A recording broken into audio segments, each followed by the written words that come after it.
Everybody, drop your buffs. Drop your buffs. Everybody, drop your buffs. Drop your buffs. Everybody, drop your buffs. Hello, everyone. Welcome to Drop Your Buffs podcast, where we recap the strategy, social game, and stupidity of each Survivor episode. Today, we have something fun for you guys.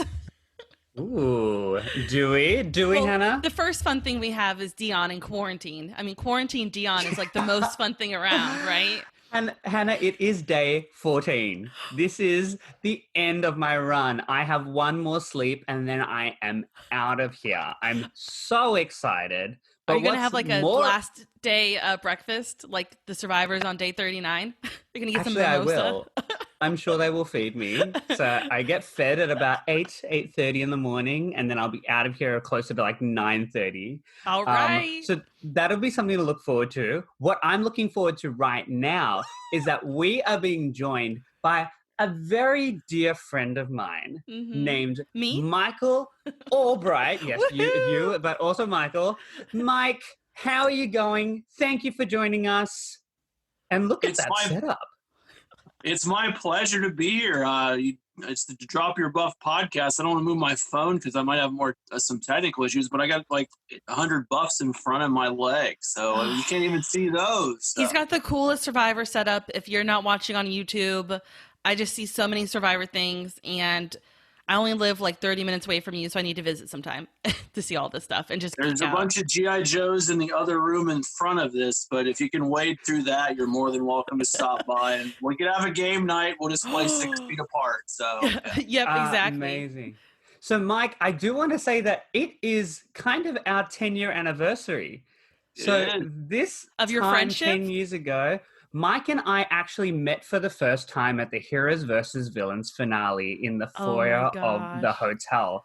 The very first time we ever met in person, because we had played in 2 online games at that point. One or two by then. It was an online series by Brett Bauer. And my first remembrance of the person who would become Dion was, I'm very aware of, my mom's an English teacher, so I was watching how people spell stuff. And I was like, man, there's some Canadian guy in here because he's throwing all these extra U's and everything. And I kept calling him in my confessionals the Canadian guy. The Canadian. We were playing a game called Survivor Plow Redux. So it was a remake of Plow. We all had characters, and I loved it. When I like to play online games. I've never played a live game, and I like closed identity games because I'm a huge threat in the community.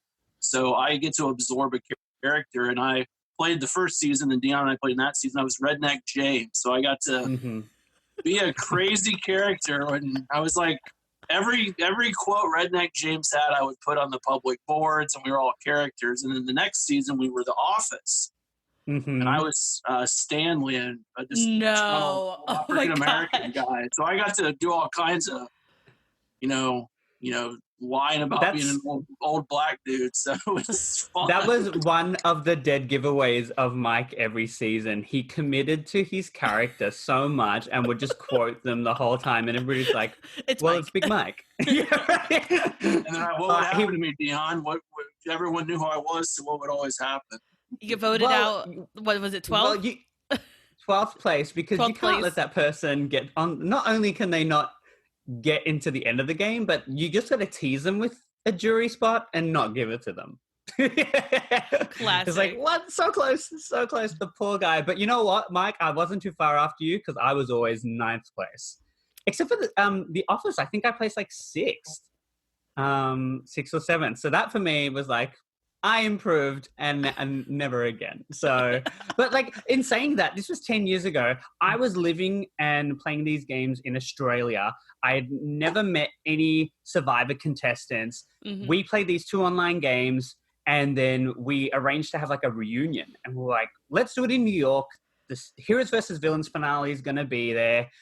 We'll get together, and it ended up being one of the most incredible experiences of my life. Like my young adult life, I was 20 years old, got on a plane, met up with strangers that I met online. Wow. Everything that you're told not to do, and they've become lifelong friends. And look where you are now. Right, and Heroes versus Villains finale was the first time that I had I'm pretty sure it was John Pateja said to me, hey, we're actually thinking about doing a live game in the future. You should think about applying.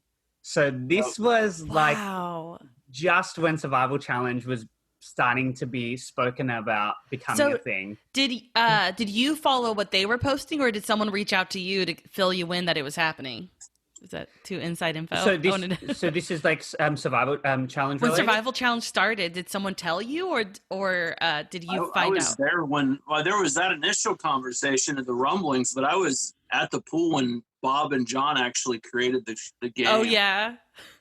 Yeah, but Dion's talking about a year before, and I met John at that finale, Heroes versus Villains, which is insane. What? That's the same time I met him as well. Oh my! I didn't realize that was your first time meeting him as well, because he had just had the Survivor Samoa experience. He bought, like, he won an auction where he and his daughter got to go to the island whilst the season was filming. Dang. And so when we were speaking, he's like, yeah, I was on location. And it was like, whoa, like, this person. And then, obviously Jen, she then was fortunate enough to be cast as a dream teamer. So she got to work on the next 2 seasons. So I met her prior to her even having recorded those 2 seasons. And I had been in touch with the dream teamer prior to that. So I connected with her, relating, like, because this dream teamer I got in touch with because she was on a show called Endurance, which I was a huge fan of. It was like a teenage survivor. So like, and like, even just recently I reached out to her because she was saying that she had started watching Endurance all over again. Like, now that we're in quarantine, everything from our past is coming back, and it's just making sense of where we are now. And it just goes to show that you can reach out to a stranger online, right? And you don't know where that's going to take your life. You don't know where you're going to be in 10 years' time. Meet up with your online friends. Make those random Survivor connections. Fly to random places and meet them and just see what happens. I mean, what's the risk in putting yourself out there, right? Right. I've got some amazing friends for like that, just doing what he's talking about, what we did, what I've done with other folks. I don't know the percentage of my social contacts on Facebook, but I think 80+% of them have to be affiliated with Survivor in some freaking way. So. Yeah. Yep. It's so funny. Every now and then I'll like either be going through my friends on Facebook or someone will post and I'll be like, who is this person? I'll be like, oh, I played in an online game with them 9 years ago. I'll see how they're going. Love it. But we actually, it's so true. Kind of like a spoiler alert, but when we have the rapid fire questions, we do have a question for Mike that has to pertain to what we're talking about. Oh yeah. Okay. So look, I'm going to get to the rapid fire questions before I let Mike further introduce himself. Sorry. Okay, I know, because there's something in the questions, that are like... So I was like, I'm going to do this first, and then I'm going to let him take the platform, because Mike is a very interesting person for you. For all of you out there who are unfamiliar with him, and I'm sure he will introduce himself in the best way possible, because I cannot put words to the justice that is Big Mike / Little Mike / Michael Bright / Michael Allbright. You have so many names.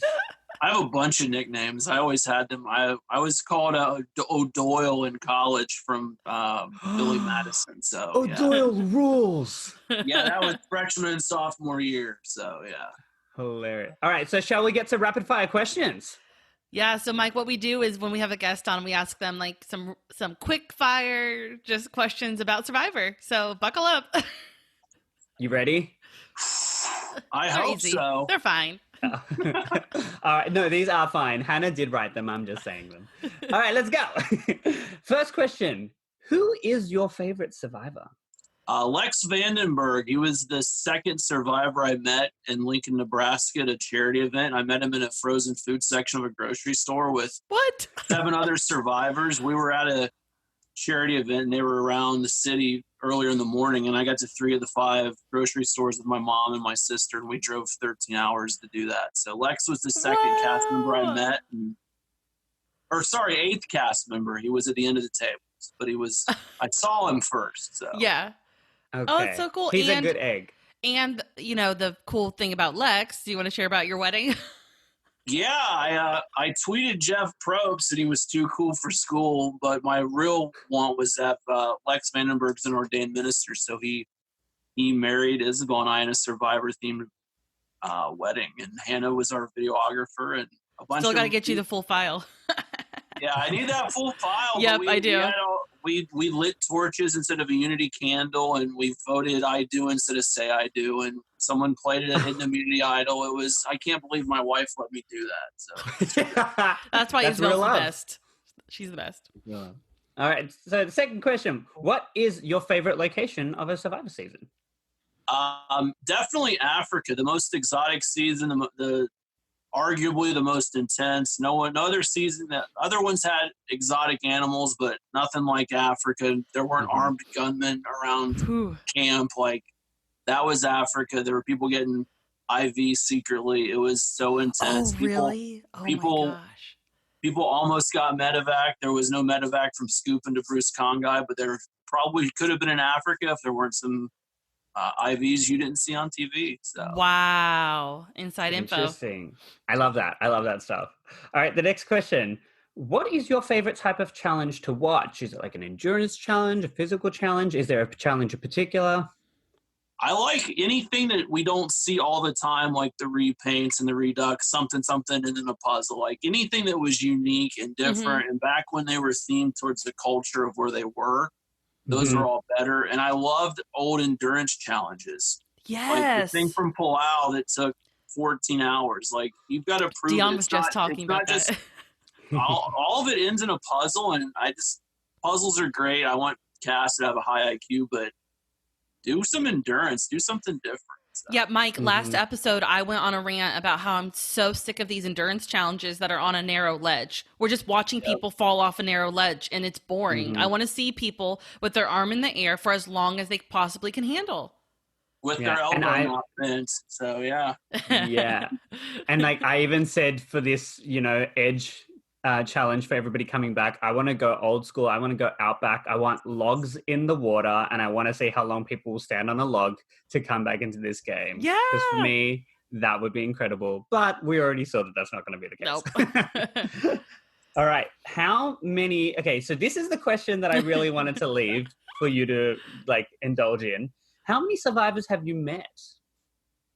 I should have prepped a little more just to make sure. You usually have the number right on top of your head. Yeah, I think it's 562 because it was going to be a certain number, but then the last finale, there was the Dan situation and Elizabeth and Jack. So just kidding. I had an initial number in my head, but I think it's 562. I think. Okay. Follow-up question is, can you think of people? I don't know. Is there that's a huge number. So my next question is are there people from past seasons that are the lost person that you never got to meet, and you'll the person like the Pokemon that you can't catch?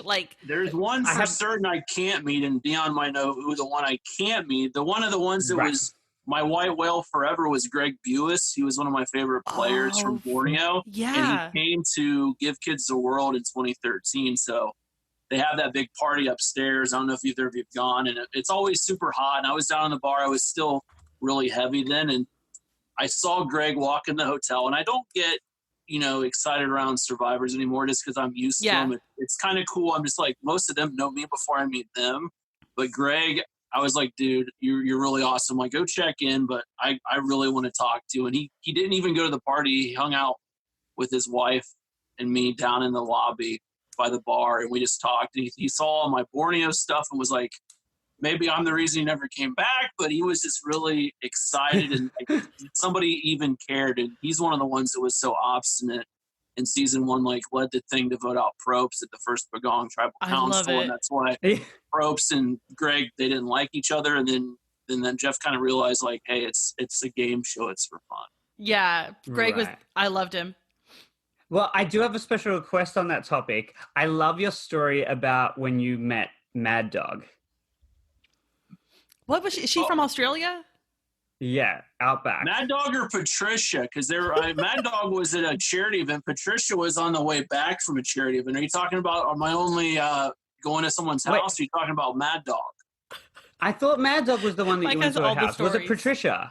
It was Patricia Jackson from Marquesas. We left Give Kids the World, and we were driving from Florida back to Ohio. And my friend Tosh and Mandy, it's in the middle of the night, and we're just running some numbers, and we're like, we're gonna be going right by where Patricia lives, like. And we somehow knew where she was, and it's the only time I've ever done it. I knocked on her door, and I said, what?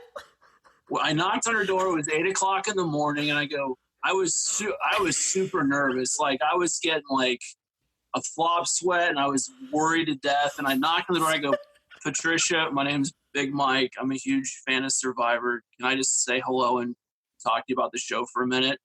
And she said, all right, come in. And she let my friend and she let some random 500-pound guy and these two women just come into her house, and she talked to us for 45 minutes about Marquesas. And Oh my gosh. it was just a crazy experience, and I've got a picture with Patricia. So, and then we got it in our blood, and we tried to find, there's only 2 from Tocantins I had met. So we stopped by Jerry Sims' house, the military guy that was an early boot, and he wasn't home.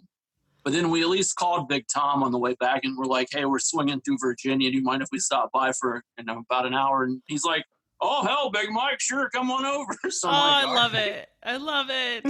Gosh, that's amazing. Well, so you've had so many wonderful experiences with Survivors. Now, we love getting the inside scoop. We love getting the behind-the-scenes tape. And we get a very edited version of a lot of the contestants. But has there been a contestant that hasn't necessarily been as polite as the others to you? Do you want to spill any tea? Sure. I've got there's for our 40 listeners. For the 40 listeners, I always call my 3 least favorite Survivors, and it's not for anything on the TV show. I always watch the people, and I don't judge them until I meet them or try to interact with them. Yeah. So it's actually I'll say 4. There's 4 on my list right now that are just buttheads. The first one is Shannon Elkins from Nicaragua. Okay, I have to Google this. He was the second dude. He asked Sash if he was gay at the tribal council. Oh. He took some of my property to the green room to get signed because we had a conversation, and I thought we were going to be cool about it. Then we had some beef there. Did he give the stuff back? Shambo from Samoa wouldn't hang out with any of her fellow castmates, didn't get the fan favorite, so then she wouldn't take pictures or sign autographs at the after party.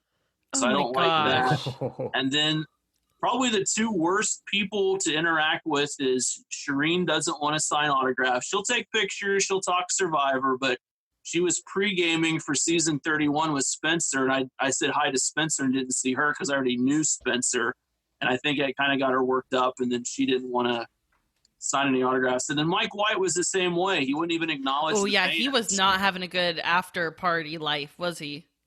He had some things he was dealing with in that season, and some controversy that I believe that his family visit was... Where someone gave him stuff at the family visit? He got some stuff, and I think it gave him a boost, but I didn't find him that entertaining. I don't think drinking wine and falling over is a great Survivor player. It's not a great player. It's a great gift, though. But even some of the current cast, like Boston Rob, first couple years before he married Amber, was very rude to people. I could totally imagine that. Events. He wouldn't sign. He wouldn't take pictures. I don't get that. He fell into the Ohio River at an event that Tasha had down in Cincinnati. Like, I've seen him do some crazy stuff.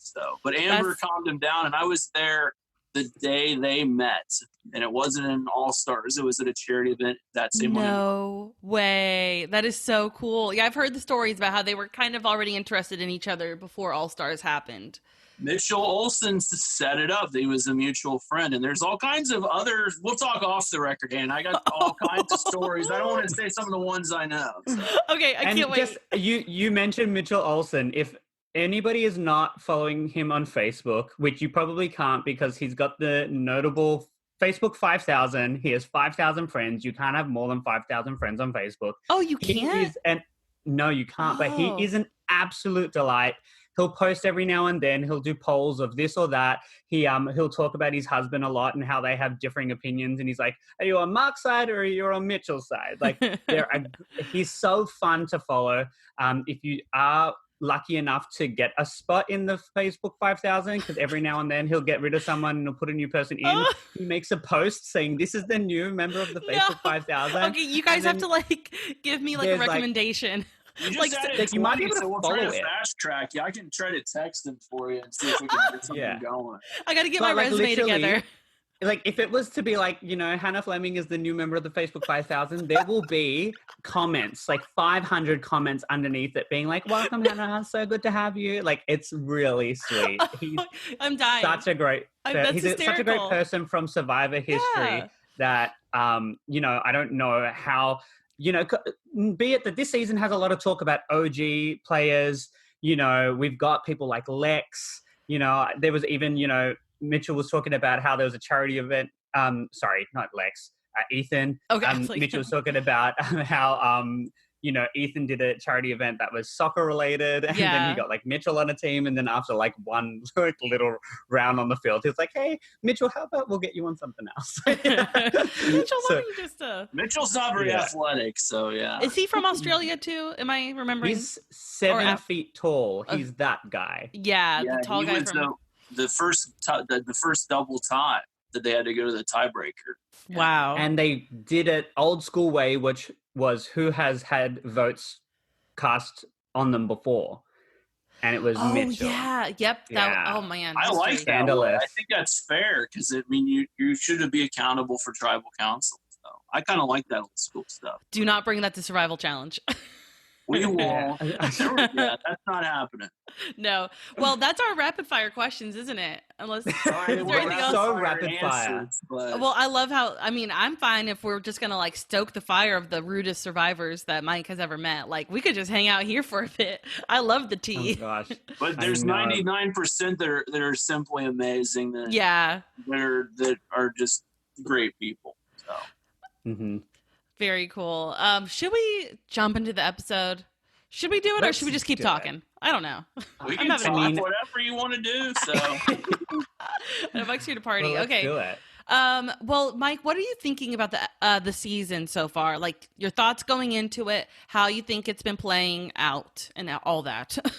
It's really hard to be super objective because I've literally met everyone there and everyone that could have been there. There's some. I'm not going to get into the casting because that's all SEG determined, that Survivor Entertainment Group. But there were some people I thought should have been there that weren't, and there was some BS kind of connections, like why Hatch isn't there with what happened last season. Yeah, what happened in All Star.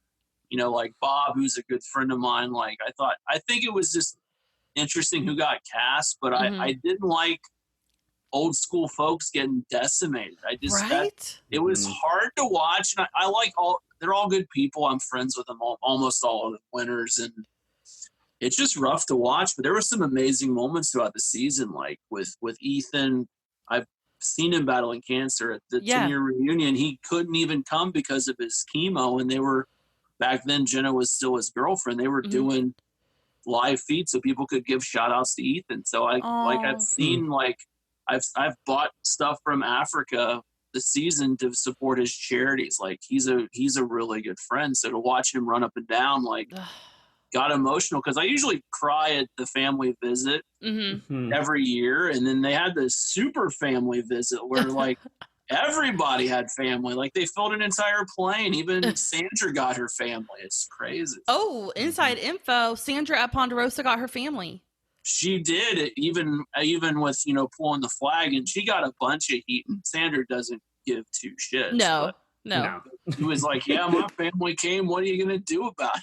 I can get loud too. Yeah. What did you think about that, Mike? What did you think about her pulling the flag? I think and I even texted her right after it happened. Like, your game. Like, you're not really good at the challenges. You're a good strategist and a social player, and she wasn't probably going to come back even if everyone gave her a fire token. Right. So it was a smart move for her. Yeah. Sandra and I have our own history too. We played in a huge online game, and she unfriended me for 4 years. So that's Sandra. To get her friendship back. So I think she knew what she was doing, and people can give her a hard time. And I don't like when the fans attack the cast on social media because they're human beings. We see 42 minutes from 72 hours plus footage just for one episode. There's all kinds of stuff that's happening that, like, stuff I don't even know about. That there's stuff going on. So I lay off the people. You know, the stuff with like people like closing down Twitter, like that's just. Oh, crazy. I know that happened. What, last week? But yeah, I don't know what I was saying, but sorry, what happened? What was the Twitter thing? Nick shut her Twitter down again, and Adam shut his down, and other players have, just because they're getting bombarded by random people that think they know who they are because they saw something on their TV. Yeah, they're getting a lot of hate. For our listeners out there, I encourage you not to reach out to these people with negative energy. These people give up their time to entertain you when in like the reality of this is they give up their like a month or so of their time to go to an island and struggle. Yes, there's a money cash prize at the end. And yes, they chose to be on TV. Yeah, like we give that, but they're not choosing to be bombarded by, you know, Joe Schmo in the middle of this place in the middle of nowhere. That's not what they signed up for. My other handle. How did you know Joe Schmo? I didn't tell Joe you Schmo in the middle of nowhere? Yeah. Yeah. That's my fake one where I you had your camera turned the other day to your screen and I could see. Dang. But yeah, we're all here for fun. Let's not piss in anybody's pocket. Let's all endure and let go. Yes. Woosa. What's that thing she put at the end of that? Woosa? Woosa. Is that like an Iowa thing? Where is she from? Idaho? She's from Iowa. I think is that a yoga deal maybe? Or maybe. One of those, not yoga, it's something like the other thing, Pilates. I don't know. Like I'm going to Google it. But from Bad Boys 2. Well, Mike, okay, so you were talking about how like Sandra's going to struggle to get back with a challenge. So we have already talked about challenges a little bit. Do we think, I say we because we can get in on the discussion as well, but is there a better way to pitch a challenge for people to return to the game that doesn't take place in the form of the challenges that we're seeing them run? I'm not sure the format. I think like a one-time deal, like the whole premise of a Redemption Island or this Edge of Extinction, like the whole premise is whack because it goes against, the vote should matter. And once you're voted out, you're gone. Yes. But then the process to come back, it should be I think it should be a one-time deal right before, during, or right after the merge. Yep. It shouldn't be at the end. There shouldn't be, here's an idol, we're going to go make fire. Like the people that are left, some of them had some pretty controversial wins for their first time. Tony had his inflated idol. People online didn't like the way Sarah played. Ben was winning immunity and then didn't win immunity. Then they changed the format to this whole fire making thing. Yeah. Which, and there's been some fun moments, but it's a load of crap, really. And, and then Denise in her season, she beat Scoopin' and Blair from Facts of Life. So Lisa Welch. Yeah. Yeah. If we did see Sandra stay, like what scenario could Sandra stay and win a competition? Like, does that exist? If there was a challenge of talking the most shit about somebody, Sandra would, if it was how to burn somebody's hat, or do you think, if we had the Palau stand on a log in the middle of the ocean endurance, where they just have to be there? Wait, were they hanging on the pole in Palau, or were they standing on it? They were kind of standing on the bottom and like putting their arms around it. Okay, so like, do you think Sandra could do that? Like, is she someone who would endure if it wasn't like physically hard? I really don't think she could. I think it would be a different format for her if she were to win. Yeah. Wait, but she did do a challenge in Pearl Islands where they had the pieces of wood floating in the water. That's the one that Lil won. Because Sandra, Sandra they just, went out sat first. On it? What did they do? They had to squat or something. They had to just like balance. Yeah. And because she did squats, Boy Scout leader Lil beat down fair play, which was crazy. Yeah, he was so scrawny. I thought he could just sit there for 5 days. Right? Go he got Lil. beat by Lil. And our first controversial returnee coming in and making it to the final two. There you go. Way back when. Oh, yeah. All right. So how did this episode start? What did we see? What was the first things that we saw them get back from tribal council. Michelle's pissed. And like, I think she has it right when she tells Nick, I'm thinking of the second time they come back and she's pissed at Nick for voting out Jeremy. But she talked to Jeremy in the first episode. Yeah, so they talk together in the first episode, and she is confused, and she's like, why, if they're not going to vote for Jeremy, why aren't they telling me that they're not going to vote for Jeremy? Because she clearly doesn't want to vote for Jeremy. And it's just like, I feel like that was the theme of this 2-hour episode, was no one is strategizing with Michelle. Michelle is still in it, but she is constantly talking about how she's not a part of what's going on, and she knows it, and she's trying to get everybody else on board to the people who are not in the core alliance. She's trying to get something together, and Nick is not paying attention.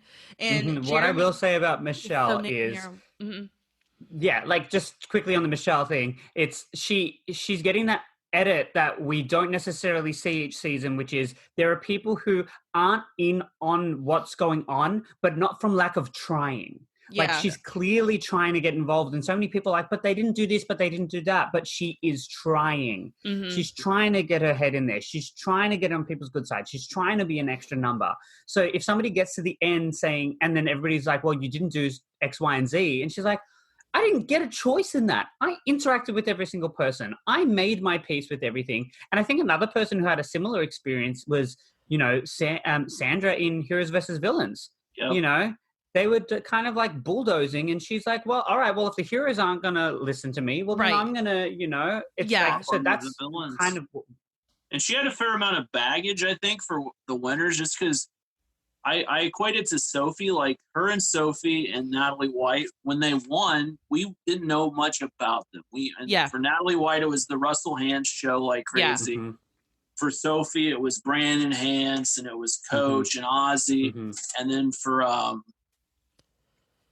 Michelle, it's, like Aubrey, and they didn't let us know who she was. So right after her season, I was talking to them like, we don't dislike you, Michelle. And I said personally, it's like, I don't dislike you. We were presented that Aubrey or Ty were probably going to win it, and you were just there, and they didn't tell us your story. So I was like, that's the reason people think have an issue with you, is that we didn't expect it to happen. Then it happened, and people were upset that it wasn't Aubrey or Ty. Because we loved Aubrey and Ty.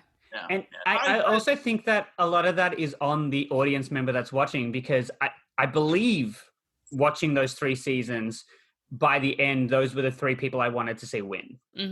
And that's not necessarily the common thought when it comes to those 3 seasons. Yeah. And I do know when I was watching South Pacific, right? Yeah. When I was watching that, I did get to the end and go, you know what? I wouldn't hate to see Coach win, but I do believe that Sophie did more, because, she obviously isn't a Coach archetype. But then, you could say the same thing. Natalie isn't Russell Hantz, but she kind of had to deal with him. I would vote for her to win just having to deal with him for 39 days. Okay, so be around. Russell's no joke, and I'm a dude, and I'm like, dude, just relax. Like he's Evie around the ladies. So. Oh, I can totally see that. So here's the thing: Michelle has clearly not been on the right side of the votes for many, many votes. Not to count the one that her, Tony, Nick, and Jeremy flipped on Sophie's. So Michelle, if she's not in charge of the votes, but she is socially connecting with so many people, she's showing that she's an underdog. I mean, every jury roots for the underdog, right? Like if she makes it to the end, there's quite the number of people that would vote for her. But then there is the thought that this is winners at war. Are the winners going to vote for someone who didn't have that much of a hand in the votes? Do they want to vote for the person who had the most authority when it comes to the votes. You know what I mean? The vote outs. So I really think from the edit, the stuff we're getting about Michelle, I see her winning this game. I can see her taking whoever returns from the edge. I think she will take the person from the edge as one of her numbers, because to go against the core that's going right now. Maybe Denise will come with her, and they will be a solid 3. I mean, hopefully Denise, but I don't know what Denise is doing, by the way. I don't know who Denise thought she will be going to the end with. I love Denise. We were all so excited to see Denise. And then I'm writing my notes for this episode, like, Denise, what are you doing? You're saying that you're not giving up, but you're also not telling us what you're doing. Yeah. So anyways, the whole thought of being just like, I can see Michelle winning, but it's like, is it really going to happen? Okay, so you mentioned a few things there. many things. Okay, I just went on a little rant. First things first, you were like, maybe they'll want her to win at the end. I don't know if this is the fact, but from what I've seen, I'm under the impression that Michelle has received the most fire tokens from people leaving the game. Oh yeah, that's what it feels like. Yeah, everybody's like so they're rooting for her. Yeah, like she just got an extra 2, right? From Nick? Yep. Jeremy, 2. Oh wait, did Nick even give them when he left? Because I know that they had to use. This was the last day that we saw fire tokens, right? Yeah, I don't think we saw Nick. Yeah, I think they're in Kentucky, so. Yeah. So the thing is, like, so people have been giving fire tokens to Michelle. She keeps getting fire tokens. She keeps being able to buy things. People like her. People not necessarily, the people left in the game don't necessarily like her, but she's getting a lot of She has more love people on the jury who likes her, and that's where they need to be. Now, also on the topic of Denise, because Denise is also somebody who's received tokens from people from the edge. You know, when we're thinking about it, Ben came out today and said he's received no love from people leaving the game. Ugh. Denise has gotten tokens. Sarah's gotten a few tokens. Tony got none because he had to win his. So, you know, in terms of people, you know, it was, but the thing is, like, it's just the women who are receiving fire tokens from the people on the edge. So as far as I'm concerned, they're the people in the final 3 that are going to have the most love and the biggest chance at winning. So even though people are like, what is Denise doing? You know what? We're seeing Denise play the game of, I want to get to the end with people who have been playing a completely different game to me. I don't want to sit next to two people who are arguing, no, that was my choice. No, that was my choice. Which would be Tony and Sarah. Right. Tony, Sarah, Ben and Sarah, Ben and Tony. Mm-hmm. Like, you know, they all have kind of a situation where Tony loses in the final. That just blows my mind. He's getting a great edit. I think in game it's either he or Michelle, and out of game that stuff at the end with Natalie was just like, I've got all these tokens and I'm eating peanut. Like if anyone comes back, it could be her, and if she comes all the way back from first out, the game is broken. Yeah, there's no way. I don't think the jury would vote for. They're friends with them, but they wouldn't. Been sitting there. But here's the thing. The other thing with Natalie is, she's got 3 advantages. She's one of the strongest people out there. Not women, the strongest people out there. What's the chances of her not getting in with 3 advantages and a stomach full of peanut butter? Yeah. We saw what it did for Tyson. Yeah, she's coming back. I think so. I would love to see her plead her case at the end. I don't want to see her win. I love Natalie, but I don't want to see another Edge person win. I know that's the game. That's not the game I like. I love watching it. Me and Dion have talked about how we love the content we're getting from the Edge, which is actually kind of controversial because a lot of people don't. But we love the stuff happening on the Edge. That's not the game mechanic that I'm okay with. Yeah. Well, the thing is, I'm happy. Give her second place. Let her get. Yeah. I'm pretty sure there's a second place cash prize. Is it still 50? Yeah. Well, would it be up inflated, to like in All Stars? This is going to be inflated. I don't know what they'll be, but it's going to be inflated. So.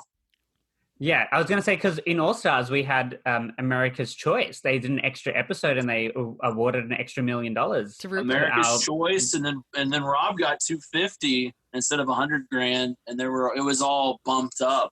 Even the first boot usually gets $2,500, and Tina got $25,000. So yeah. Yep, I want Natalie to get that money.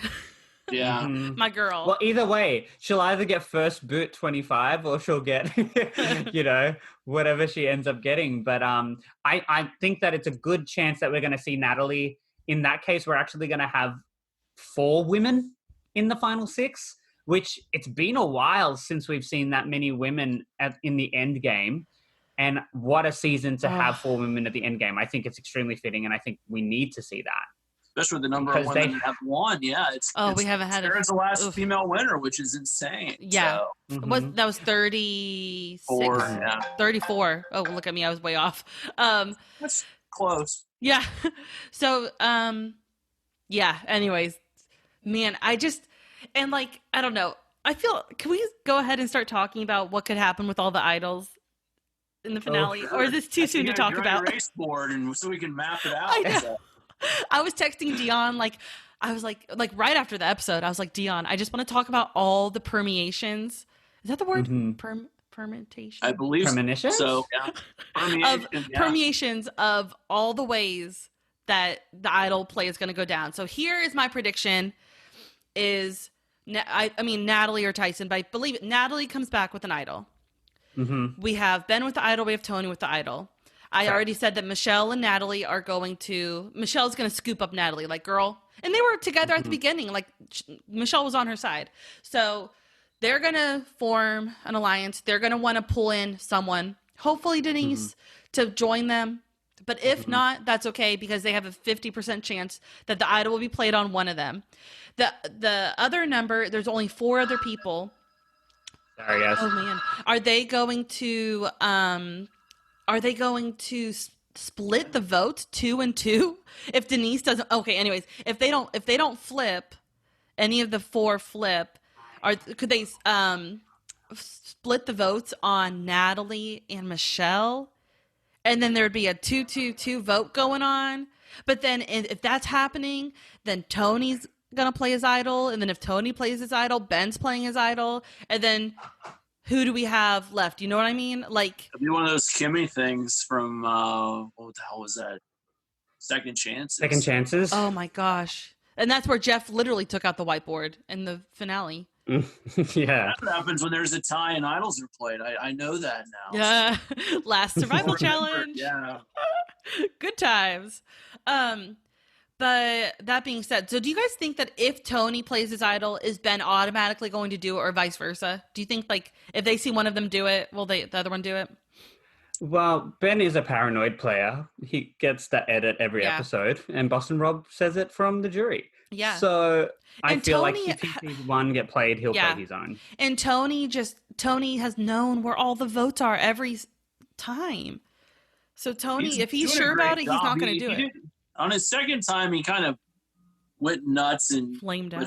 His style is just crazy how it's working. Is he a GOAT? Like, I mean, he's getting a great edit, but what's going to happen with the jury if he does we did see when Jeremy got voted out. When on my second watch, I noticed this. Jeremy goes, "Who did it? Who did it?" And Tony goes, "Sorry, Jay." So it was hard to catch who said it. So, like, is Jeremy going to love that or hate that? I mean, I feel like Jeremy would respect it, like would hate, like would be mad at Tony, but respect it. You know, you kind of want to vote for the person who got you out. Like, yeah, you got me. Well, you know what? If Wendell had turned around and said who did it, it would have had to be Jeremy being like, sorry, W. W. Yeah. Do you think that's why Wendell was smiling when Jeremy got voted out? Maybe. Wendell was like combing his beard and just smiling. I was like, dang, Wendell. Salty. I actually wonder if Jeremy had much love on the jury. I know. It's because he was the big threat. Right. And that's why they got him out. Let me look at my notes. Like, when they were determining... the only person who gave him any love was Natalie. He didn't really receive any fire tokens from... He didn't receive any fire tokens from anyone else. No. And, okay, so we're thinking about where Jeremy went wrong. That's what he said when he got to the edge. He was like, I've just been thinking about where did I go wrong, but I just need to move forward. Where I think Jeremy went wrong is that he was targeting Ben. And then we hear Tony say in confessional, I don't want Jeremy to go, but he's targeting Ben and I want Ben. So where Jeremy went wrong is that he needed to talk to Tony separately and say, Tony, who should we get out? And let Tony make the call. And Jeremy needed to be willing to vote out Michelle. You know, if it's you or someone else, just be willing to get rid of them if it comes down to it. And I think that's where Jeremy went wrong. Just making his own plan rather than being willing to vote out anyone. So, Mike, if you're in Jeremy's position where you've got an ally in Michelle, but she's not in on the numbers, she's giving you a 50-50 coin to be using. There's this other group of people that are the more threatening people that you kind of need to keep. Like, where do you see your movement? Like, do you stick with your loyalty of the person who's, you know, working with you but doesn't have any say, or do you throw them under the bus in order to further yourself but potentially get voted out the next round? I mean, I would have thrown her under the bus and just gone with the group and been flexible. I think the biggest thing, it was like, I gotta get Ben. You can't have your target focused on one person like that. You've gotta. It's a mobile game now. It's not 2003. Like, you can't just go with this guy. Like, I don't like him. That's great. Right. Maybe no one else likes him. Take him to the end and beat him with the jury. Like, I would have. And then they didn't even use it on the first time he could have gone. So yeah. I'm a firm believer at the moment. I'm a firm believer at the moment.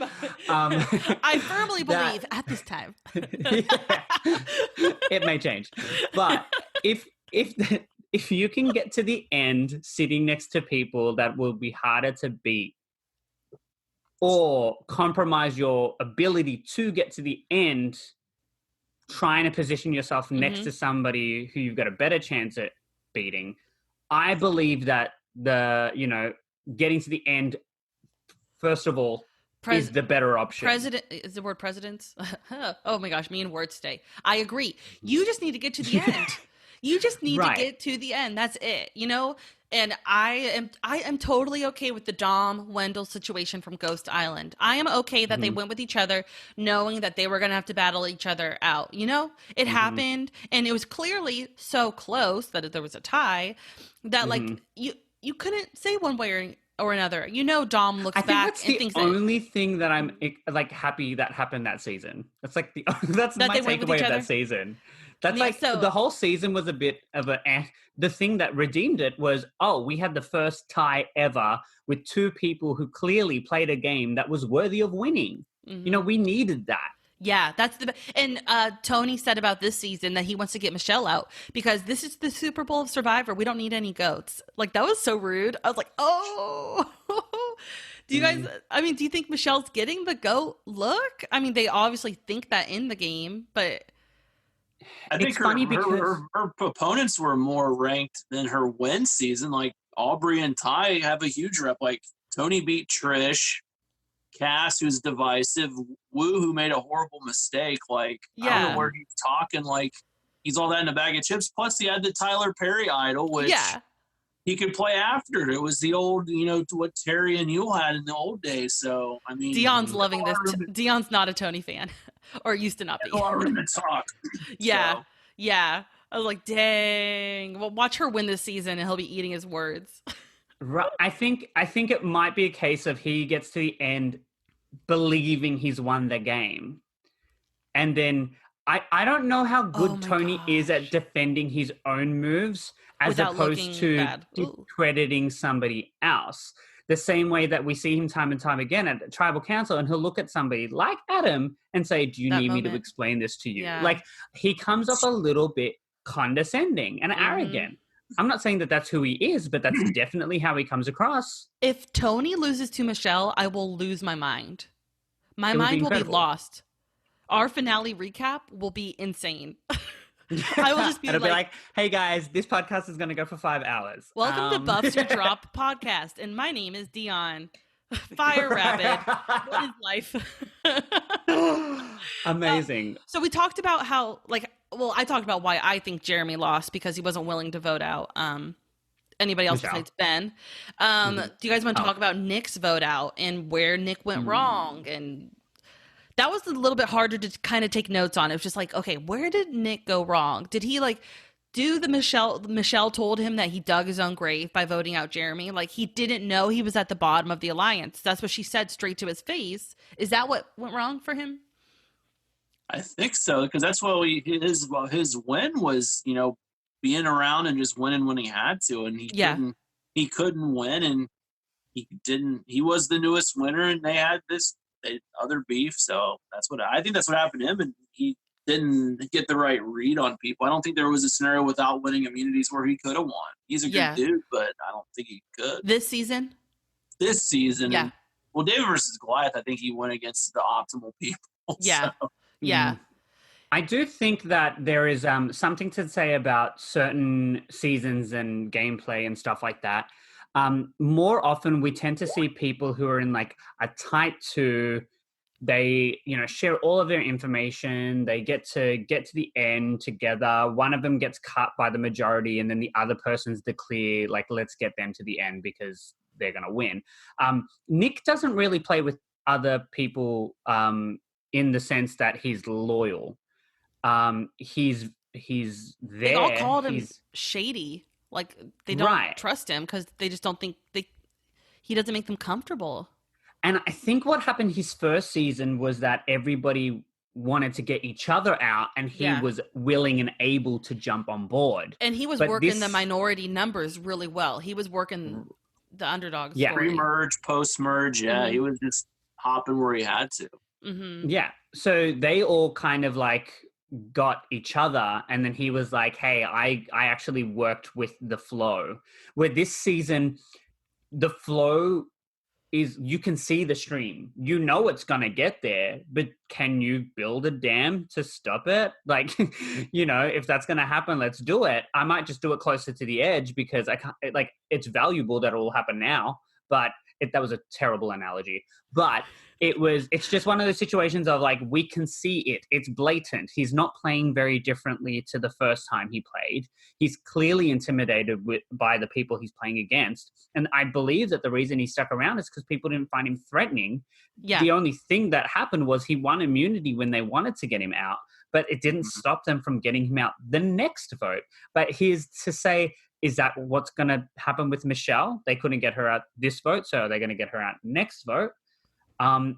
Sometimes we see people who were supposed to go home win the challenge and then spin it the next week, and then they end up winning. It depends on the player. She did terrible at that one challenge this week. Oh gosh, it was hard to watch. I'm not really a challenge person per se, but I was just like, wow, like. And it's got to be, there's 100 people watching her and she's fatigued, and you get something that you're just not good at. It's got to be horrible to be in that. I just still think that she's playing in the back of her mind, like, every single episode, I need to prove why I should be here. Yep. You think he's taking them then, or do you think she just sucked, or do you think she did that intentionally? No, I think she just sucked. Yeah. I think it was literally I think she's burnt out. And she gets this optimistic. She is so well spoken. Mm-hmm. I'm intimidated because the first time she played, she said she was 24, and I did not know that she was that young. Yeah. She's currently 29 years old, and the way that she can articulate herself when Jeff asks her a question at Tribal Council and not feel like she has to sugarcoat it or, try not to step on toes. She's very clear cut. She knows what she wants to say. So, and I admire that in her. It's well known within the Survivor community that Michelle has the least respect from Jeff. It's Jeff Probst's least favorite winner. I think what we're seeing in this season, I think that she's winning his respect back. I feel like you see him loving the Michelle show, and I think that she's really proven herself, and I think that he's on board. When I first watched it, when she won that immunity challenge, and he said no claps, I thought that he was the one. She said no claps. I thought he brought it up first, and I was like, oh, look at him defending her. But she was the one she goes, no claps. And he goes, oh, are you talking about how no one's clapping for you? She's like, yep. And I rewound to look at Nick's immunity win, and they clapped for Nick when he won. It's wow. They're subconscious. Their subconscious didn't want to clap for her. If they were really mentally with it, they would have clapped for her, but they just weren't thinking about it. I think they don't want it to say it out loud, but I think they're worried that if she gets to the end, she'll win. Yeah, and that's what it really comes down to. She has some great bonds on the jury. Well, I do want to bring up, we jumped to the next episode, but Yeah. we have a moment in the first tribal council where Michelle decides to play her 50-50 coin. That dance was everything. Okay, so when Jeff said, all right, you're going to flip this coin, I'm like, sweet. And he's like, and it's going to land on here, this small little platform. I was like, in what world? That coin flip, and it was like one rotation. Like it was, she had it one way, and then she just went like I'll do that 100 times a game. All you got to do is put it down, side up, and just flip it over. It's like a little kid cheating at a board game. Like, yeah. So it made something that could have been iconic really underwhelming. Because she was ecstatic and she just kind of looked a little loopy, because I'm like, well, I'd hope I could flip a coin once as well. Yeah. You know? What was not a good look for her is how she took forever to deliberate whether it was for her or Jeremy. And I just think that's not a good look for the jury. They want to see someone who's in control of what they're doing, not someone going, oh, I don't know. I disagree. It'll be for me. You know? I disagree, because I think what she was toying up in her mind, I'm going to do the Jeremy face at you while you're talking. Yeah, just like daggers. I think because he's looking at her, and she can play it this way. If I use this on Jeremy, who I know is getting the most votes, there's a good chance I'm going home. Yes. But if they didn't put enough votes on me, I get to save Jeremy and myself. Yeah. So I don't think it was about her deciding who's going home. I think she knew who was going home. I think it was just more about her figuring out it was more if she could figure out if she could save both of them. Well, I'm just saying she should have done that before she was at the podium and just like act like at the podium going, and the revote would have killed her. I think. Yeah. Oh, absolutely. I think she made the best move, but I do think that there's something about standing in front of a group of people and having them make eye contact with you or not make eye contact with you. Yep. That will allow you to have a little more information. I mean, was it a good look when Tony said, hey, Jeff, give me a moment, and then starts whispering to Jeremy? You know, people haven't necessarily talked about that. I'm like, so why is this, you know? And then you've got Jeremy being like, oh, am I going to play my coin? Like, everybody's done it. Like, nobody has this season has actually gone up and said, I'm doing this. Like, even Jeremy and Sarah having their back and forth. Like, nobody, except for Adam. Adam was the only person who was like, I'm going to use that idol. That's not an idol. That thing on the podium? Yes. That thing you can't take off. Yes. I would say that Jeremy hesitating to play the coin was a bad look as well. I just think looking uncertain when it looks like your decision is actually someone else's influence on you. That's what I think the bad look is. I think that when Jeremy was trying to determine whether to use a coin flip, and you could obviously tell that it was Tony's influence that was making him make his choice. It's like Tony got the power from that move. Yeah, Jeremy balls of steel for not doing it, but Tony gets the power. The jury doesn't want to vote for someone who's uncertain of what's going on. They want to know that someone knows what's going on and has I keep on saying authority. I feel like I'm missing the word. Knows what's going on and has a good grip of stuff. So control, awareness. Yep. What do you guys think about the whispering in general? Like philosophically, where are you at with that? I haven't heard this chat. Like, that started season 33, I think. Like, why is that cool? Like, what do you think about it? It's happened at Survival Challenge where people kind of talk around. How do you feel when it happens at Survival Challenge? I love it. I love seeing people scramble. I think we made a rule intentionally after your season 4-7 that you can talk, but you can't talk once the voting starts. Or it's not supposed to. John's supposed to control it. I'm watching what I watch. Yeah. I think that's actually more ethical, because I don't think you all should be talking when somebody's voting. That's BS. Yeah, we just kept doing it, and no one was telling us stop. We're like, okay. Well, it was the Appeasy Tribal Council where there was 5 of us left, and John went up to vote. Laura came back, and she looked at me, and she goes, I voted for you, but the rest of you should vote for John. So it was like, all right, there's clearly stuff going on while he's not here, so we need to kind of like... It wasn't like awful, but and I know it did happen the season before us too. Like I'd heard that like there's talking, like nothing. Like the one thing I do remember, like I would come back from voting and I'd be like, guys, I didn't find an idol. You need to find the idol, because we had the clue that said it was going to be under the table. I was like, I looked under the table, but someone else should look too. You know, that kind of talking. But I hated it. Okay, here's the thing, Mike. I find tribal councils super boring when we get the cagey answers. I want the drama up front. And if we're getting drama up front, you know, like Des calling me out, that's what I like. And so, like, the 2 tribal councils we got this past episode were boring to me. I found them boring. I want to see stuff. And I like the whispering if we get the subtitles so we know what's going on. It's boring to watch a bunch of people whispering and you don't know what's going on. That's my thought. I like every other. I don't like it every time for like 20 minutes. A little here and there. And they don't either. It's like a puzzle's great, but after every challenge in with a puzzle, then puzzles aren't that great. Like, oh, I put together another puzzle. Like, great. Good for you. So. Oh, you fell off a ledge again. Great. Thrilling television. I will never give that up. Falling off a narrow ledge. But seriously, it's like I'm surprised no one's had a medical situation. The way they're standing on at least the triangle ledge, like that could be rough for men or women if they fell wrong on that thing. So, I don't know why they do it. It's like the pole hang. Like, that's super dangerous. They do it all the time. Like, I know. I mean, we saw Lauren in which one was that? The Edge of Extinction, the first season. We saw her faint, collapse. And do this really extravagant soft landing, surprisingly. I think that's what happens when you faint. Your body goes numb and you don't resist, and therefore your body can actually resist the impact. I know in car accidents, when people faint, they're like better because they're just limp. Yeah. But when they tense up, they're in more danger. Blow out your spine, but yeah.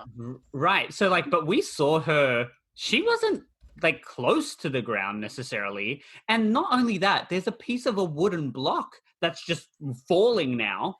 So like these challenges aren't necessarily like super safe. The idol on the top of the stick, the same way that when Joe, when he passed out, so it's like there's some stuff that could happen. And I mean, we haven't seen a in challenge injury in a long time. We saw it like a heart attack once. That was interesting. Oh dear. Russell Swan. Oh yeah.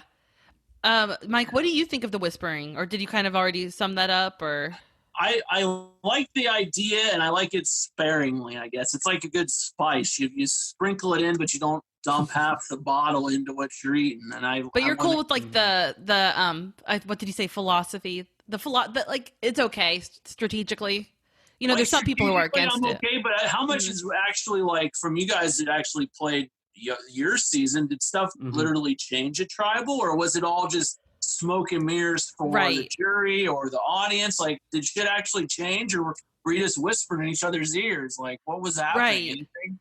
Well, no, I think it's like just trying to get Bryce not to do something, Yeah. That's what it was. My mortal enemy forever. I'm trying to think of other stuff from this episode, the big ticket items. Okay, so I do need to bring up, what was going through Denise's mind when she was like, hey guys, I know it's possibly me. Can we just be well fed and then I'll buy us right? Like, did she just want to eat? Because that's kind of what I'm getting out of it. That was super weird. I didn't. And I was like, what is going on? Faking, but like, why did she need to fake? Who was she faking out? Was she trying? Okay, so we did see her make a move a couple tribals earlier where she's like, nope, I'm done. Yeah. I've had it. Yeah. Like, was this her way of saying, nope, I'm done. I've had it. I don't want to have drama and chaos in tribal at camp. Yeah. I want to make sure that we're all like. I won't go with the Twitter horde. I was just kind of weird. Like, why won't you interact with Jeremy? I found that. I know. I think that we just saw her after like 30 minutes where Jeremy is trying to just like reiterate something that she's already decided. But then she loses a jury vote because of a quick burst. I don't know that she's lost his vote. Maybe it didn't even happen how we saw it. Maybe it was some shot they had from some other tribal. Oh gosh. She did not lose his vote. You don't think so? She saved him when Sandra went home. Like, people seem to forget these things. I know. You know, she's the reason he stayed in the game. So everybody check yourselves. Okay, Denise. Yeah, right. Okay, let's talk about the Edge at all, I guess. We've talked about who we think is coming back. When I was watching the challenge again where Natalie finds the throne of stone, I saw Ethan's elbow was bleeding. They didn't show. Ethan must have fallen because I saw blood running down his arm. And I knew it was him because he had his like blue-gray shirt on. And it's like, oh, poor Ethan. Like, he is just really fighting out there. And I will say, you know, Ethan has made me cry on the Edge. And why does Amber make me cry every time she talks? Her moment talking about the edge of extinction, I'm like, we don't see anything from her, but here she is. Every time she talks, I cry. She is the voice of the Edge, in my opinion. She's the narrator of the Edge of Extinction. She's so well, I've said it before, I could listen to her for hours. She's so well articulated. I'm a huge fan of her being out there. And I'm so glad she's out there, honestly, because I never saw this side of Amber, and I needed to see this side of Amber. Yeah. And she's obviously taken a lot from her experience out there. Yeah. Yeah, she disappeared after Heroes, you know, or reversed after All-Stars, but even at Rob's other season, she's just very aloof. I said hi to her at Redemption Island. I knew she was just trying to get out of the lobby. I didn't want to bother us. I'm like, hey, it's good to see you. And she's like, hey, Mike, good to see you. And then she like fled. So, I mean, I'm glad she's out here and in the limelight because she lets her husband have so much of it. And I wish she would. She lives like 4 hours from a huge charity event. And they could both come down and bring the kids, and people want to interact with her. So yeah, you could just tell she's someone who just keeps to herself. You know, she loves her family, and I just loved hearing her talk about how she just lives the go life, and she's just been able to be still and slow down. They're starving out there. We saw how much rice they got, and I just cannot imagine that. This much oh my god! Jeremy's reaction. He's like, this is how much you eat. Yeah, so I kind of got a little glimpse. I didn't pause on the little clip that shows their Edge challenge, which I did last time, but I did pause the show on the note that they got. And so the next challenge has a rope bridge. Is that what it's called? Where they build it. I think they might have to build it themselves. Oh, okay. They have to throw something on a rung or something like that, probably like a hoop on a rung situation, and then they also have to maneuver balls through a table maze. So that might be the final puzzle, is maneuvering balls through a maze. So whatever Rob's good at, he's a dark horse too, because he could come back. Who knows? Like, could he? Oh no, there's no way. He's all-time favorite, so. We saw a lot of footage of Parvati. I was actually just thinking, when you were talking about the steps of this challenge, I used to love the second chances challenges. It used to be the car was the prize. When they take little bits of the challenges from that season and make a new challenge with them. Oh, they don't do it anymore. But what I liked about those as well was it was done in stages. Yeah. Yep. 6 people are getting through this round. 4 people are getting through this round, 3 people through, 2 people. And for me, that would be a way that I would love to see the people get back from the Edge. That should be, I like that. That's exactly how it should be. You know, let's get rid of one person at a time, and then they can say their farewell and go away. Everybody gets their, do you know what I mean? It seems a little more what we should have had instead poetic. Of the recap. Dion had planted the seed. Dion, I'm so mad at you that you got me real excited that we would get the Edge challenge at the end of this episode. I was thinking, oh yeah, we got 20 minutes left. We're gonna get the challenge. And Dion was saying in the chat, he was like, even if we don't know who comes back, at least we can know who maybe the final contenders are. So we get a little cliffhanger. But no, we got the recap. And I hope we don't get that recap again during the next episode, because that's usually in the finale. So hopefully we don't get it in the finale. I'm fine with that. They're gonna cram that finale with so much stuff so the reunion show's minimal when they do their Zoom, because I don't know how the Botox on probes will handle Zoom. So yeah, what I do you think actually about this think- Zoom reunion, guys? I hate it because I've been to every finale since Samoa. So Are you gonna Zoom bomb them so you could actually be there? we're actually having a big Zoom meeting, all the people that hang out in the lobby. So we're having our own, and we're gonna try to invite some of the people like Sandra that would actually stop by. I think that's the 12th. So yeah, They would just jump into the Zoom call. we'll point. Yeah, I'll send you the link. I don't care. Hey, Big Mike, I was gonna try real hard to be there this year. I was making plans, but I hadn't technically talked to my boss yet. So good thing I didn't. It's worth it. You don't want to go to the show. The show taping is amazing when you can finally do it. Yeah. But you can come out every time and meet the cast. And I went out my first time for China, but I met the people at the hotel. Like, you don't meet anybody at the finale. Like, I met Mike from Kid Nation and, different people in the crowd, but you don't meet the cast there. Yeah. I mean, I only go to these events nowadays because I have friends who are going to be there. Like, that's the best part. Like, oh yeah, cool. See Survivors. It's like, I get to hang out with Mike and Dion. It's more fun to see all my wacky friends. I know, the crazy people. Yeah. Like, literally, I always say to people, I'm like, yeah, I go. And they're like, so do you go to the show? I'm like, not all the time. I just hang out with my friends in a hotel lobby. And I'm like, it's my Comic-Con. And they're like, oh, okay. At least we don't cosplay. Way. That's the one thing we don't do, thank God. So yeah, we'd show up in dirty underwear. Yeah. Well, no, just like dressed up like Survivors or something really nerdy. We don't do that. So. I'm gonna have to send you a picture, Mike, of Survivor I dressed up like for the season 39 premiere. I got a couple good retweets from. Nice! Can't wait to see it. You'll have to guess who it is. I do wanna mention a drop your buff moment that I thought was hilarious. It was more like my jaw has just dropped because that was iconic, and I'm so glad that happened. But when Michelle called out Jeff Probst for wearing blue button-up and khakis, she says, "I needed this immunity like a fish needs water, like you need a blue button-up and khakis."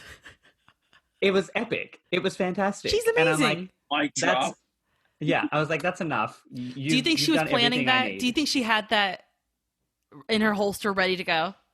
I mean, whether she did or not, I'm glad she did. Lines like that, I need some prep. I need to I'm on the boat. I'm ready for tribal council, and I'm thinking of funny stuff I could say. It takes me a while to get there. Well, it was very well executed. A really quick story about planning a line is, I'll tell this really quick, but my brother did a coning prank at McDonald's where when you order an ice cream cone, they pull the cone out and you just grab the ice cream instead of the cone. And I'm telling you, the drive-through line, it took us 30 minutes to get through this drive-through line. And the whole time, all of us in the car, we're just these giddy, young college kids, oh yeah, this is going to be the best prank ever. And we were like, oh, what should my brother say when he does the prank? He needs to have a line, something to say when he does it. And I'm the one who came up with it. And what he said is he grabs the ice cream and he goes, "Oh no, not again." And then he just takes off driving. And I think about that all the time. It took us 30 minutes to come up with it, but I'm really proud of it.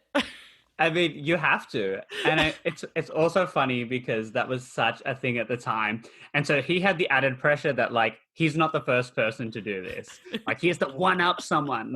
At least with Michelle, she could at least, hit or miss. I either do it or I don't. Yeah. But, it'll be a missed opportunity otherwise. She nailed it. Anything else from this episode you guys want to talk about before we talk about what's coming up next? Yeah, check the notes. So.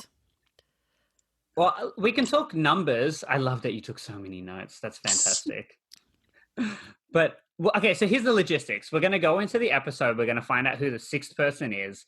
They'll come back into the game. We'll have 6 going down to 5, 5 going down to 4, fire making challenge, final 3. So we've got a lot of footage to cover. I know. Mind you, we're also going to have cut twos of, I'm assuming whoever gets voted out in 6th place, 5th place, they're going to have one-on-one Zoom chats with Jeff in between. Oh, yeah, like they used to do with the live finale. Okay. Yeah. Mm-hmm. Good thought. do you think we got a foreshadowing of Tony losing to Ben in Fire? We got a little glimpse of him saying that he doesn't want to go to Fire with Ben. He doesn't want to lose to Ben in Fire, and so that I think maybe that was some foreshadowing, a harbinger there. Yeah. Yeah, it was slight, but it was there. And oh gosh, what a way to go to lose to Ben in Fire. Oh. They've been showing Tony overplaying a lot with the spy shacks and the spy nests in the bunkers. The bunker. From a production standpoint, I love that. But if I was playing with Tony, I would want to slit his throat at night. Like there's no way I would put up with that because I'm a ham bone myself. So I would try to be out doing that shit. Yeah. Well, I also want to bring up, we haven't mentioned Sarah at all, but we got a scene between Michelle and Sarah at the start of the first episode, which I thought was incredible. Was it the first Michelle? episode or the second the episode? Start of the second one where Michelle's calling her out and saying you're not going to win, Tony. Absolutely. And Michelle's like, you can see Sarah listening, but then she goes and like pretty much calls her out straight away. But Michelle wasn't wrong. Like she wasn't making things up. You could tell that Sarah believes she can beat him. Oh yeah. But it's like, but can you, Sarah? Like, but here's the thing. I don't know that. So, okay, we can't deny that Tony's done some pretty incredible stuff in the end game. But the thing is, Michelle did some pretty incredible stuff early game. Sarah did some pretty good stuff middle game. It was like everybody's kind of got their strengths, but when it comes to what I'm realizing is when it comes to this game, like people want to know what you did, like to get to the seat that you're sitting in. Like what happened in the last 2-3 rounds that really solidified you getting to where you are now. So now we're seeing Michelle actually pull her socks up again. Tony's still got some stuff under his belt. What has Sarah done? And it's like, I think she's a little worried. And I'm interested to see if she would be willing to cut Tony out prior to, like, just to make sure she gets to the end. It would be amazing because we've been getting the footage of her telling Tony, don't cut me, Tony. Don't cut me, Tony. I'll never talk to you again. And then what if she does it to him? And that will be her move. Her first before she does. I think I see him. You think he'll do it?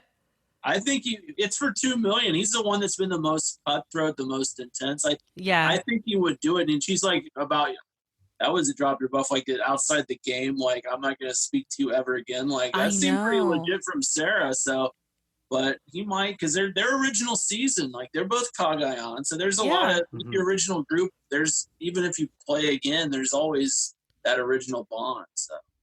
Well, they have a really interesting story because she's like, we played our first season together, you won. We played our second season together, I won. And now here we are. So to have the two of them sitting at the end together would be pretty iconic. However, would it be even more iconic if they made Fire against each other? Oh my gosh. Yeah, of course. I want to see them battle it out, but I also... the intensity. I know that a lot of people are kind of disappointed in how the last few episodes have gone and not being really thrilled with who we have in the finale, but it's Tony in the finale.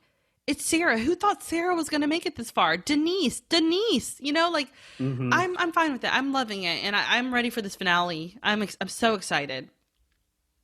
Yeah. Well, we're going to get 3 hours of very interesting content because we don't know what it's going to look like. We don't know how they're going to edit it. I do know that from watching the Australian version, they had some people together. It was, there's no canned laughter. There's no audience responses. It's a little raw and they're a little vulnerable. So it may seem a little underwhelming. I'm not preparing myself to be extremely overwhelmed with the quality. Do you think CBS is sending them all video cameras, like webcam? The network affiliates, I would imagine the network affiliates are going to get them like good camera.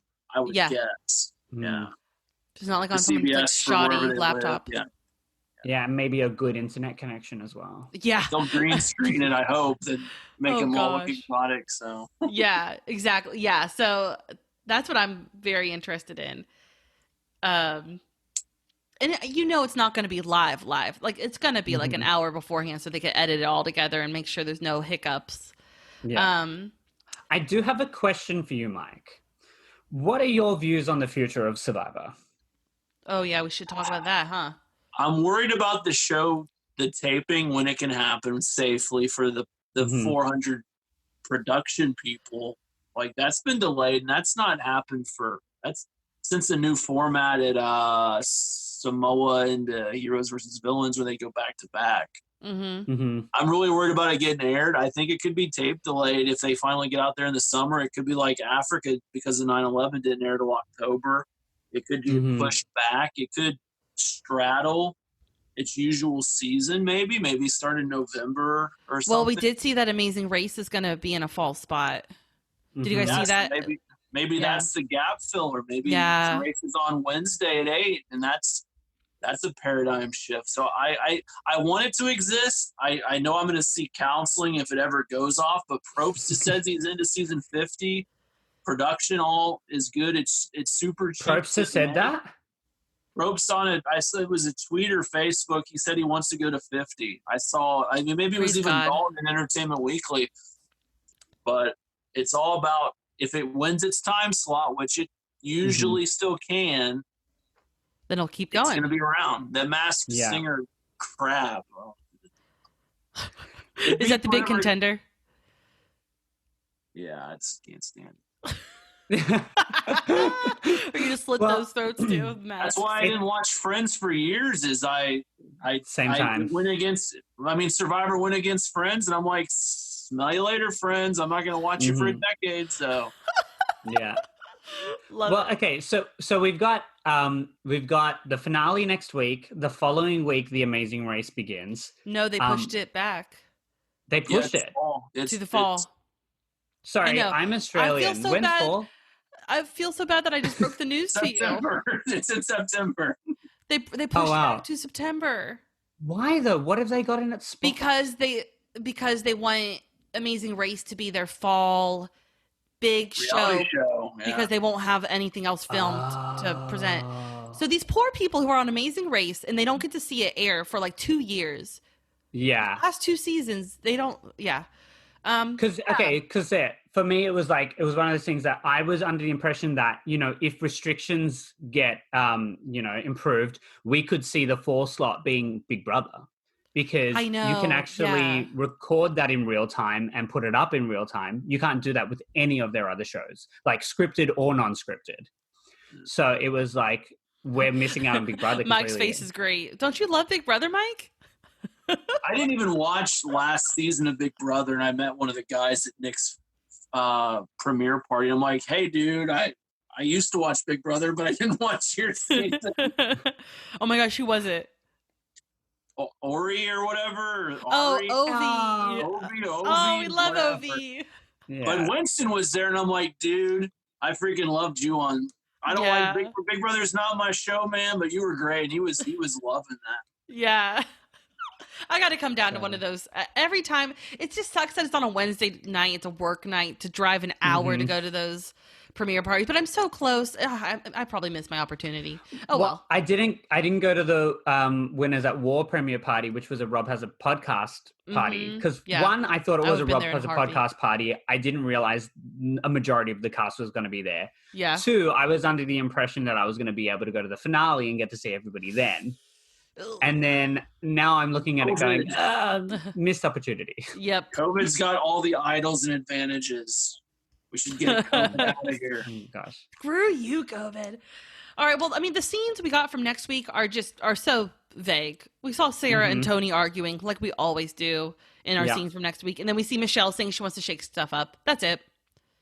We know we're going to get the challenge. We know we're going to get a winner. I'm so pumped. I'm excited to see a challenge with this many people competing individually.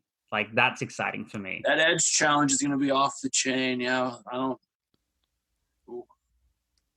ready. Yeah, how many times they're going to run up the freaking mountain and do shit? We'll see.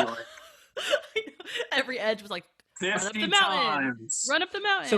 So what do you think? We get somebody back from the Edge, then we move the people from their current island to the Edge Island.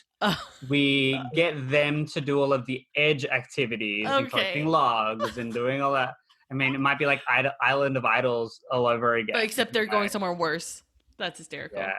Oh gosh. All right, you so, guys. This has been fun. This has been great. Good Thanks time. for the invite. Yeah, I love yeah. it. So. Do you think so? Mike was telling me that he had a podcast back in the day. Back in the day. Can you still find those podcasts on like an Apple podcast, or is there like a secret way to find them? I can talk to my producer. They exist. They're around.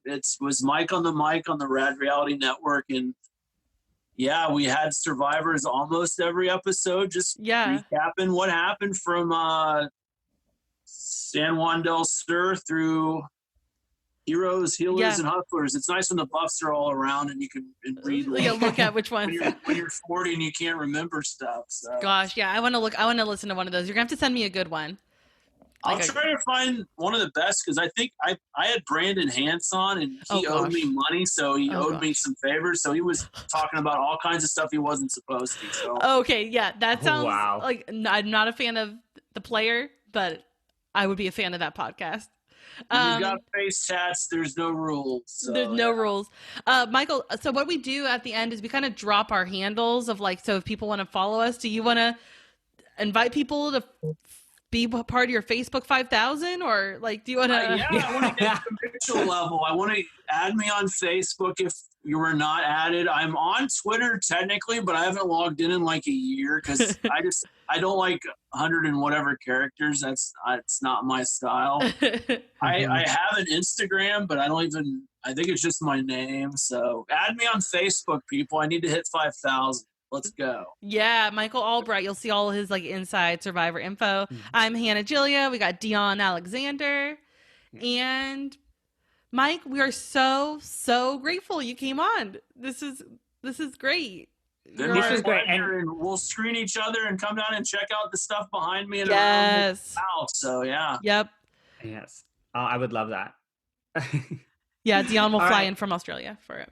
Oh, absolutely. I can't wait.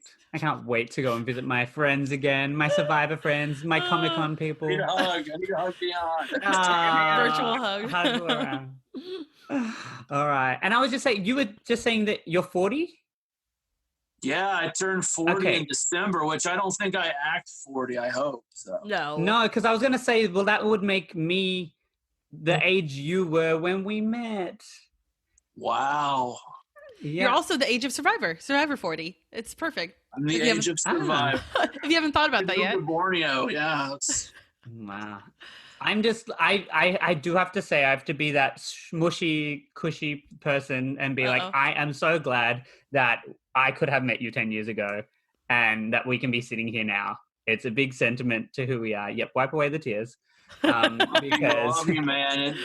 I have a lot of people very important in my life, and you're right at the top. So, thanks, bud. Precious. We're Pokemon Go friends, guys. It's official. Yeah, give me some rare regionals over there if you got some for sure. Yeah. Some shinies. Don't worry, I've been collecting them. What did you? Yeah, what are the regional? What do you have right now? What do you have that we don't? We've got the Chatot, the parrot bird with the musical note, Kangaskhan, Zangoose. I just did the Philly event. I got a bunch of Mr. Mimes, which I shouldn't have, but I've got. But yeah, so all of it. I don't even know what the hell a Zangoose is, but I want one. So. Guys, find these guys on Pokemon Go if you're listening. Yeah, right. I'm sure you guys. Like, hey, add me and we'll send gifts and we can catch monsters. Yeah, we need a Survivor app.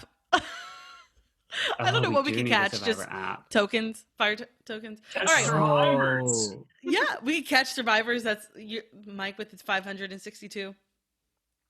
Yeah, and then we just walk around with our logs.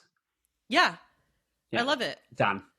All right, guys. Let's call it. Let's call it a podcast, and we've got one more to go. And time of death. Oh, no. I'll drop a box. Yes. Love it, Mike. All right, guys. We will see you next week. Besides that, I've got nothing for you. For the final episode of this season. Woo! All right. Bye, everyone. Bye. Bye.